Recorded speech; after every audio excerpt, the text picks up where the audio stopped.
6 bab. Uşaq işlarga sal qarmaylı.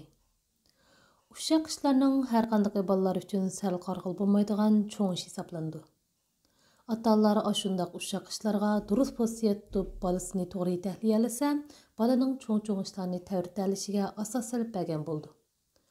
Balamo ata-onasiga çoğ işlarni vujudga chiqaradigan jasorat bilan javob qaytardi.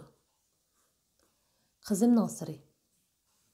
Almidek yurakka ajoyib qarayib keşmişlerini sig'dirib, u haqdagi sirlarni jon tikib saqlash 7 yoshlik bolaga nisbatan aytganda chidag'isiz jabr va azob albatta. Qizim 7 yosh kirgan chaq edi. Bir kuni televizorda shaxsiy sir haqida gap bo'lib qolib edi, qizim tuyuqsiz. "Apa, shaxsiy sir degan nima?" deb so'rab qoldi. Shaxsiy sir deganimiz birovning boshqalarga digil bo'lmaydigan maxfiyatini ko'rsatadi, deb javob berdim. Sizning shaxsiy siringiz bormi? Albatta bo'lishi kerak. Undaqda dadamning-chu? To'qim bor. Qizim bu gapni anglab tilining uchiga kelib qolgan biror gapni deyolmayotgandek turib qoldi. Buni ko'rib ishimda kulgim keldi va boshqa gap qilmay ishimni davom qildim. Shu asnoda qizimning past ovozda "Mening shaxsiy sirim bor" deganini anglab qoldim. Beshimni ko'tarib qibala qaradim va "Undaq bo'lsa ehtiyot qilsangiz bo'lg'udak, hargizmi bizga chandırib qo'ymang-a?" dedim astoydillik bilan. "Men-chu, u sirimni mengu hech kimga demayman. Hatto sizgami shundoq?" dedi qizim. Bu gapni anglab kulib ketdim va "Ma'am digil bo'lmaydigan zodi qandoq sirdi u?" deb so'radim, qistab kelayotgan kulkamni aram besib. Qizim meni zangli qilyotdi deb qoldi bo'g'ay, tumshuqlarini purishtirdi. "Mening sirim-chu, odatdagi sirlardan emas. U bek cho'ng." "Depaqqa, zadi qanchalik cho'ng?" Men yana so'radim. Qizim uydak, osmondak deb tushundirmoqchi bo'lib qo'l ishoratini qilib bakib, o'ylaganini ifodalab bo'lolmay terikib ketdi. "Osh, so'ravangmi? Digim yo'q." Men suxonda dasmal yuvassam, qizim orqamdan kiribdi. U meni chekib boqmoqchi bo'lgandek so'radi. "Opa, sizning nima siringiz bor?" "Uni boshqalarga desam sir bo'lmay qoldi-da, qizim," dedim. Qizim buning qiziqsinib meni deb berishga qistab turib oldi. Ammo men balani damalliqqa nim deb aldashni bilmay gapni udulliqda dedim. "Siz deb bersangiz, anda men deb berma." Qizim tumshuqini yana purishtirdi. "Yo'q, mening sirimni hargiz digil bo'lmaydi." "Undaq bo'lsa menmi desam bo'lmaydi?" dedim darhalla. Ammo qizim meni quchoqlab turib akilli turdi. "Jonim opa, deb bering-a?" Qizimning oldida gap yasmoqchi bo'ldim. "Ma'qul-a, biroq men avvalday, ondan siz deb bering, bo'lamdi?" Mening qizim bu shartga odatda ma'qul deydi. Ammo bu qatim u qo'ygan shartimga qo'shilg'isi kelmagachga oxir kitob o'qigan bo'lib jim o'tirib oldi. Qizimning boshqalarning sirini anglashdan voz kechish badaliga o'z sirini saqlamoqchi bo'lganiga hayron qoldim. Balani ashundaq sir saqlashga dalolat qilgan zodi nimadir? Angacha yo'ldashim yana bir hujurdan chiqib edi, men balaning quliqiga pichirlab turib, "Undaq bo'lsa siringizni men anglatmay turib dadangizga asta deb bering, bo'lamdi?" Bu gapni anglagan qizim yana terik keltirdi. "Voy, u ishni endi unutib tursam, yana tikiltirdingizku. Bo'ldi qiling endi." Bal nemishqa sirini tilga asla terkib ketadigandu degan o'y bilan uning ko'ziga tikilib turib so'radim. "Voy, u siringiz o'ylasangizda ko'nglingizni g'ash qiladigan ish o'xshamamdi qizim." U sal-pal o'ylanib olgandan keyin 5-chi chayqirdi, yana ko'chilab so'radim. "Undaqda ko'nglingiz xo'sh bo'ladigan ish ekanda?" Qizim yana 5-chi chayqirdi. Qaraganda u dilg'ul bo'layotgandek ko'rinadi. "Navoda ko'nglingizni g'ash qiladigan ish bo'lsa, ishingizga yetib yurmay davatsangiz bo'ldi, bolam." "Odatda chatoq yo'q," dedi qizim. "Dars o'qiyotgan, o'ynayotgan yoki kitob ko'rayotgan chog'larda ancha esim kelmaydi. Esim kelib qolsa, uni o'ylamay boshqa ishlarni o'ylag'im keldi." Dadasi ikkimiz balaning bu gapini anglab bir-birimizga ko'z beqishib oldik. Ondan yana nihoyat tamkinlik bilan og'iz ochdim. "Uchimiz-chu sirlarimizni bir-birimizga deb boqayli. Bir uyning odamlari turib gap yushirsaqmi to'g'ri bo'lmag'idak." Angacha dadasimi mang bo'lishib ikki og'iz gap qildi. Dadasi ikkimizning gapimizning bir yerdan chiqayotganligini ko'rgan qizim quchqimdan yulg'unib chiqib uyning yana bir bo'limiga berib oldi. "Demayman, endi so'ravermanglar bo'ldi." u bir narsadan qo'rqayotgandek bizga tikilib qaradi. Balaning bu holidan sal-pal ansirab qoldim.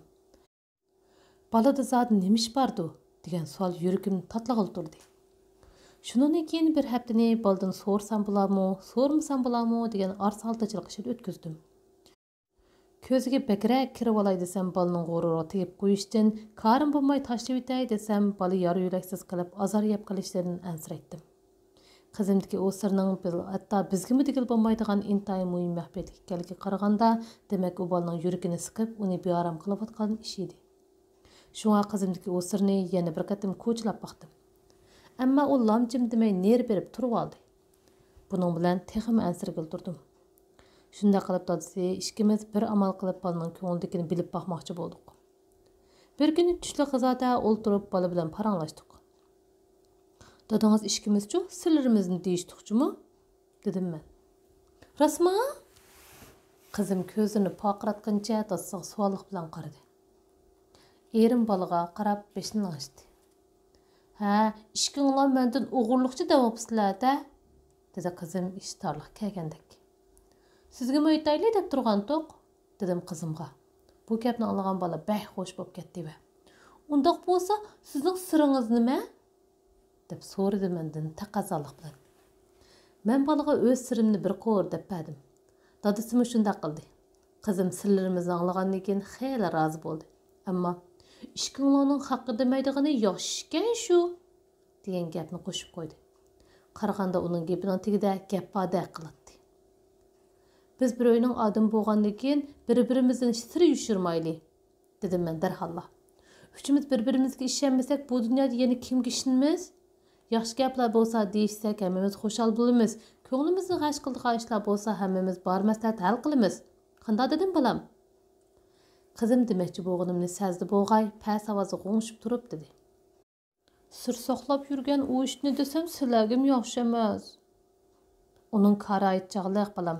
Faqat sizning ko'nglingizni azor yapqanmig'idi deb ansiravyapmiz shu. Og'izdan chiqqanmisamla ko'nglim azor yemaydi, dedi qizim gapimga javoban. Shuni demaganim yaxshi. Buning sababini so'rab edim, qizim birdan dilg'ul bo'lib, yana ish pushqandek titrab turdi. Voy, 2 kundan buyon u ishni o'ylamagan edim.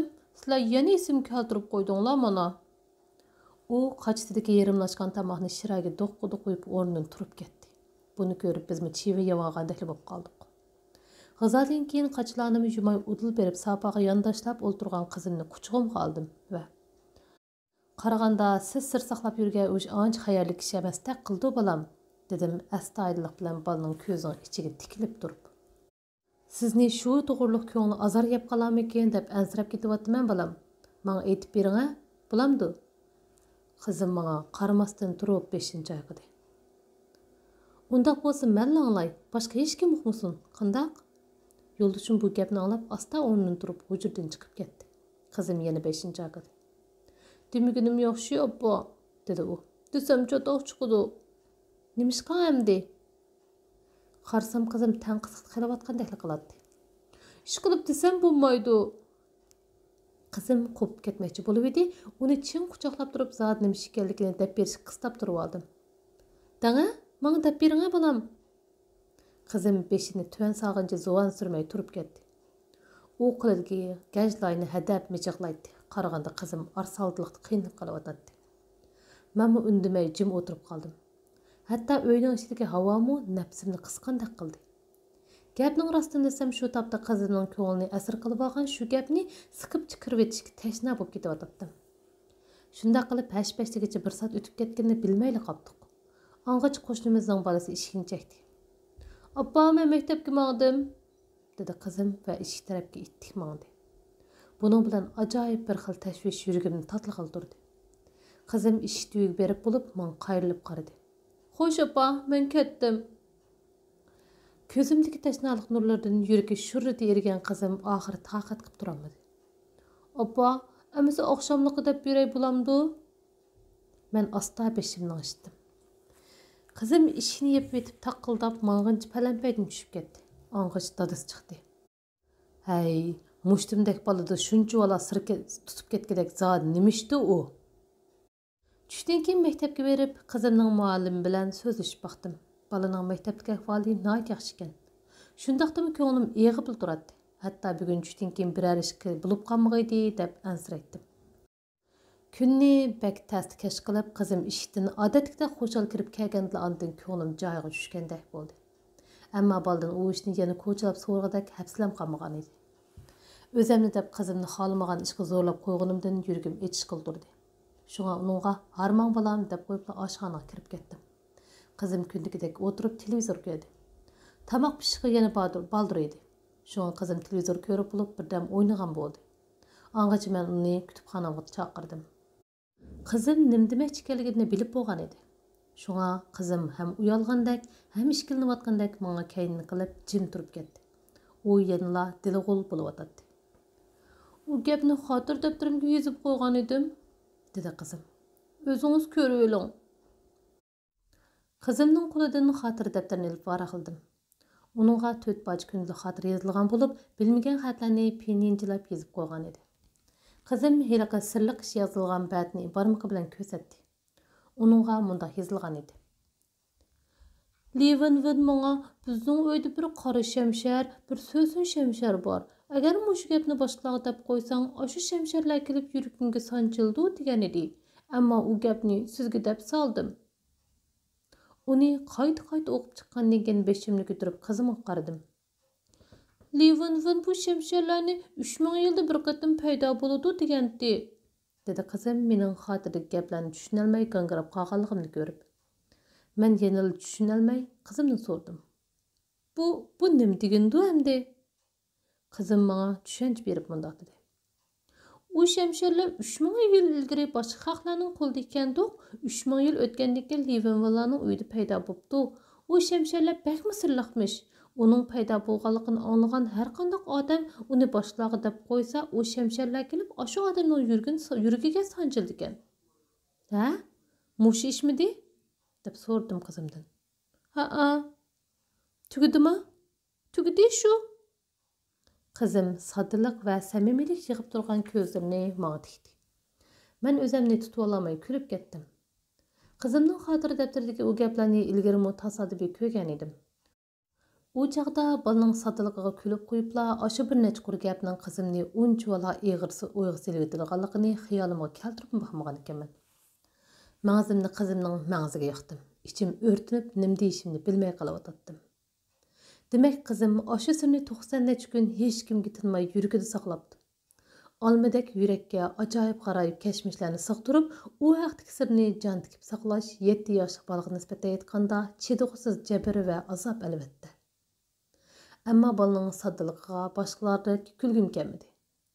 Aksicha bu ish vajdan qizimning xil uzoqcha puchilinib yurganligini, bo'libmi demay desa bizning ko'nglimizni ayab, deydi siyliq shamcharlarning kirib yuragiga sanchilib ketishidan qo'rqib, bakmi azoblanganligini his qilib yetdim. "Osh gapga ishondingizmi qizim?" deb so'radim men. Qizim beshini ochdi. "Turib ishondim. Shunga bek qo'rqdim." "Levenvinning dappagini u bir cho'chak bolam", dedim qizimga tushuntirib. Ammo cho'chaklarning hammasi haqlar to'qib chiqqan yolg'on gaplar. Cho'chak degan rost gap emas, faqat hikoya. Shunga uning ishinish, uningda deyilgan gaplardan qo'rqib ketish hojatsiz. Qanday dedim bolam? Qizim beshini ochdi. U bir ish yodiga kelib qolgandek menga ittiq qaradi. Uning ko'zlari xo'shallikdan chaqnab ketib o'tdi. "Deganingiz rostkan apa, Levenvin u gapni birsak deb qo'ysang shamsharlar kelib yuragingga sanchildi degandi. U gapni sizga deb bergan xali bo'ldi. Mana hozirgacha yetish bo'lmadi-ku. Qaraganda kiyimi bir ish bo'lmagandek." Qizimning bu gaplarini anglab o'zimga to'lim o'kindim. Chunki kichik chog'larimizda undaq afson cho'chaklarni jiq anglamagasqa, bolalarni cho'chak dunyosiga bandit qilib qo'yibdimizda, afson cho'chaklarning bolalar qalbida paydo qilgan salbiy ta'siriga izchil sal qarabdimiz. Buningdan bolalarni aqalli turmush savotlaridan ko'proq xabardor qilib, ularni cho'chaklar dunyosi bilan real dunyoni aralashtirib o'tmaslikka yetaklamasak bo'lmagandik deganlarni o'yladim. Men qizimning boyagi gapiga ulabla chaqchaq qildim. "Echingga shamshir sanchilgan yerni bir ko'rib boqay." Qizimni akiltib g'idi qildim. Ana bola kulib teliqib ketdik.